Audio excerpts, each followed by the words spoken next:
प्रतिबिंब चैनल के सभी दर्शकों को प्रदीप शर्मा का स्नेह भरा अभिवादन। मानस रामायण श्रृंखला की है 24वीं कड़ी है। विगत कड़ी में हमने चर्चा की थी कि सुग्रीव की कृतज्ञता से कुपित होकर लक्ष्मण जी अपने धनुष पर बाण का संधान कर भारी क्रोध में किष्किंधा की ओर निकले हैं। किष्किंधा नगरी के द्वार पर पहुंचकर लक्ष्मण जी ने अपने धनुष से कठोर टंकार की। सारे वानर उन्हें देखकर इधर उधर भागने लगे। तदंतर लक्ष्मण जी ने धनुष चढ़ाकर कहा कि नगर को जलाकर अभी राख कर दूंगा। तब नगर भर को व्याकुल देख अंगद राज लक्ष्मण जी के पास आए। लक्ष्मण जी ने अंगद को कहा कि सुग्रीव को मेरे आगमन की तुरंत सूचना दो। वाल्मीकि रामायण के अनुसार अंगद ने सुग्रीव के कक्ष में जाकर उसके पैर पकड़े और लक्ष्मण के आने की सूचना दी, किंतु मदहोश होकर निद्रा में लेटा सुग्रीव उठ नहीं पाया। तब अनेक वानर सुग्रीव के कानों के पास आकर एक साथ चिल्लाने लगे। तब कहीं जाकर सुग्रीव उठा। सुग्रीव की आज्ञा पर अंगद लक्ष्मण को लेकर महल के अंदर आए। जब लक्ष्मण महल के भीतरी कक्ष में पहुंचे तो उन्होंने पाया कि सुग्रीव तो राग रंग में पूरी तरह डूबा हुआ है, तो उन्हें अत्यधिक क्रोध आया। सुग्रीव ने घबराकर तारा को आगे कर दिया। तारा को सामने देख लक्ष्मण ने अपने क्रोध पर संयम किया और वह सम्मानपूर्वक तारा के चरणों की ओर देखने लगे। तारा ने पूछा कि हे राजकुमार, आप सुग्रीव पर इतना क्रोधित क्यों हैं? लक्ष्मण उत्तेजित होकर बोले, तुम्हारे पति ने राम के प्रति अपने कर्तव्यों की उपेक्षा की है और अपना समय महल के भीतर स्त्रियों के साथ आमोद प्रमोद में व्यतीत किया है। तब तारा ने लक्ष्मण से विनती की कि आप सुग्रीव को क्षमा करें, क्योंकि काम के प्रभाव से उसकी बुद्धि का नाश हो गया है। पर कृपया आप यह भी ना सोचें कि सुग्रीव ने राम के प्रति अपने कर्तव्यों की सर्वथा अवहेलना की है। उसने पहले ही लाखों वानरों को यहां आने का बुलावा भेजा है ताकि वह सीता की खोज आरंभ कर सके। फिर अंगद, हनुमान आदि वानरों के साथ लक्ष्मण जी को साथ लेकर सुग्रीव प्रवर्षण पर्वत पर श्री राम जी से मिलने पहुंचे।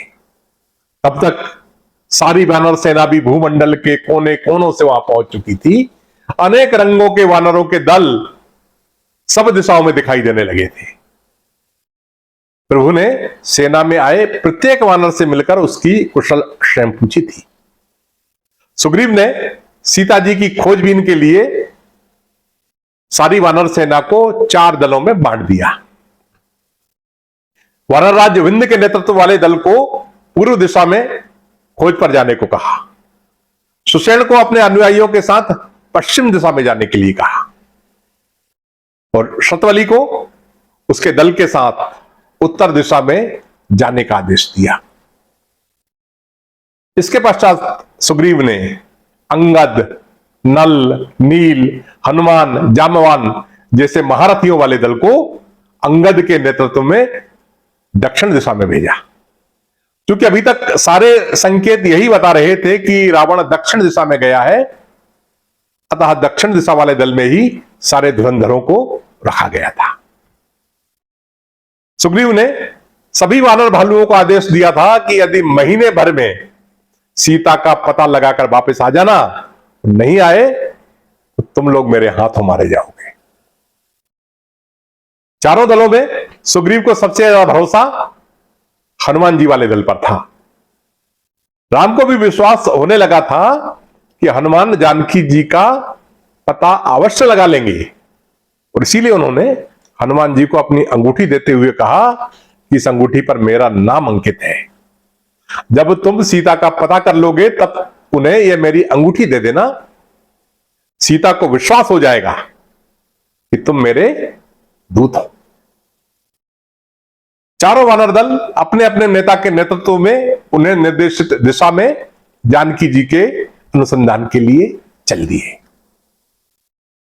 1 मास व्यतीत होने से पहले ही विंध्य, शतवली और सुषेण क्रमशः पूर्व, उत्तर और पश्चिम दिशा से अपनी खोज पूर्ण कर खाली हाथ, सिर झुकाए हुए वापस आ गए।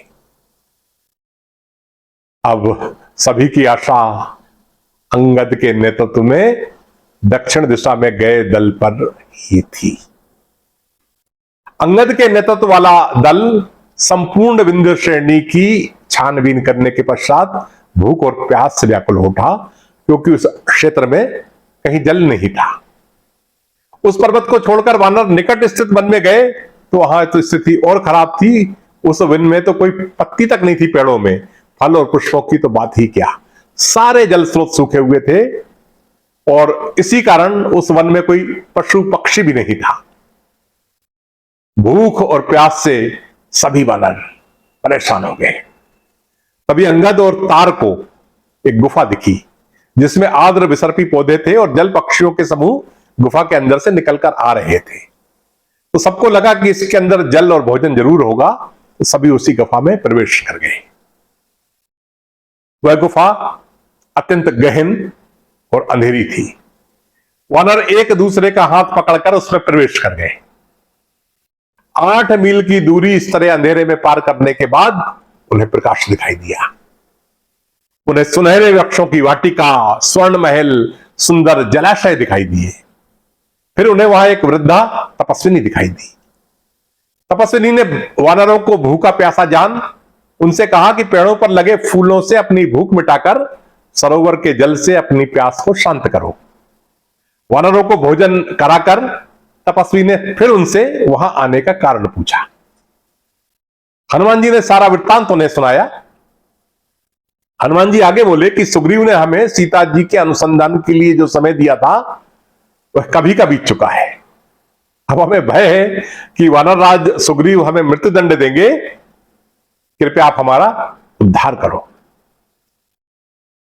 यह सुनकर तापसी बोली, यह सच है कि एक बार इस गुफा में जो आ जाता है उसका फिर जीते जी बाहर निकलना मुश्किल होता है, पर मैं आप सभी वानरों को बाहर निकाल दूंगी। और उसके लिए आप सब लोग अपनी अपनी आंखें बंद कर लें। सभी वानरों ने अपने नेत्र बंद किए और जैसे ही उन्होंने अपने नेत्र खोले उन्होंने अपने को एक महासागर के तट पर पाया। यह वाल्मीकि रामायण में एक प्रसंग मिलता है जो मानस में नहीं है। कई वानरों ने यह विचार किया कि चूंकि 1 मास की अवधि बीत चुकी है और हम सीता जी की खोज कर नहीं पाए हैं, सीता जी मिल नहीं रही हैं, और अगर हम किष्किंधा लौटकर सुग्रीव के हाथों जाएंगे तो मृत्युदंड पाना पड़ेगा, तो क्यों ना हम उस तपस्विनी की गुफा में फिर से चले जाएं। उसके अंदर तो पानी और भोजन का पर्याप्त प्रावधान है। ठीक है, हम बाहर नहीं निकल पाएंगे गुफा में जाने के बाद, तो क्या फर्क पड़ता है, जीवन सारा सुख से वहीं बीत जाएगा। अंगद ने भी इस प्रस्ताव को मौन सहमति दे दी थी, क्योंकि उसे लगा कि यहां तो मैं राजा अभी बन जाऊंगा। पर हनुमान जी ने इस स्थिति को अत्यंत चतुरता से संभाला। उन्होंने पहले अंगद की प्रशंसा की, फिर वानरों के मध्य इस विषय पर मतभेद उत्पन्न किए कि भाई क्या करना चाहिए। फिर अंगद की भर्त्सना की कि इस मूर्खतापूर्ण योजना को अगर अंगीकार करेंगे तो सर्वनाश हो जाएगा, क्योंकि लक्ष्मण एक ना एक दिन तो इस गुफा को खोज ही निकालेंगे। पर फिर भी अंगद ने कहा कि जिसको वापस जाना हो वो चला जाए, मैं तो मृत्यु तक यहीं भूखा प्यासा पड़ा रहूंगा। और इतना कहकर वो एक कुशा के आसन पर बैठ गया अनशन करने।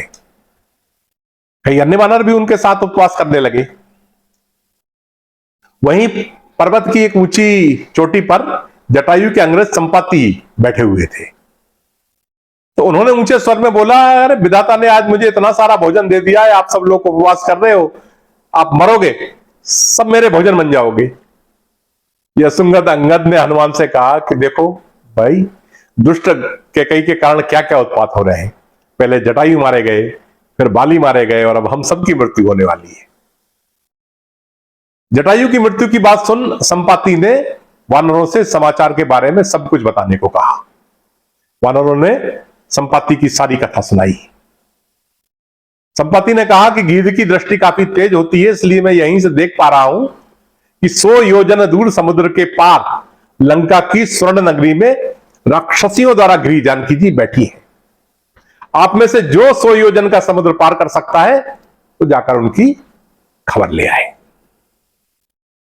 अब जामवान ने कहा कि बूढ़ा हो जाने के कारण मेरा शरीर में पहले जैसा बल नहीं रहा, इसलिए मैं समुद्र पार करने में असमर्थ हूं। अंगद ने कहा कि मैं समुद्र के पार तो चला जाऊंगा, पर लौट पाऊंगा या नहीं पाऊंगा इसमें मुझे संदेह है। तब भालूराज जांबवान हनुमान जी से बोले, कवन सो काज कठिन जग माही, जो नहीं हो तात तुम नाही। और यह सुनते ही हनुमान जी पर्वत के आकार के हो गए और बार बार सिंहनाद करने लगे और बोलने लगे, इस समुद्र को तो मैं खेल खेल में ही लांग सकता हूं और सहायकों सहित रावण को मारकर त्रिकूट पर्वत उखाड़ कर ला सकता हूं। जामवान ने कहा, हे तात, तुम जाकर इतना भर करो कि सीता जी को देखकर लौट आओ, श्री राम को खबर कर दो। आगे का कार्य श्री राम स्वयं कर लेंगे। इसके साथ ही मानस और वाल्मीकि रामायण दोनों का चौथा सोपान किष्किंधा कांड यहां संपन्न होता है और अगले सोपान का तो नाम ही सुंदर कांड है। अतः वह कथा बहुत सुंदर तथा मनोहारी होगी। कल का अंक स्वाभाविक रूप से थोड़ा लंबा चलेगा। आप सभी लोग कल की कथा को किसी भी तरह ना चूकें और कल अपने पूरे परिवार सहित सुंदर कांड का श्रवण अवश्य करें। जय राम जी की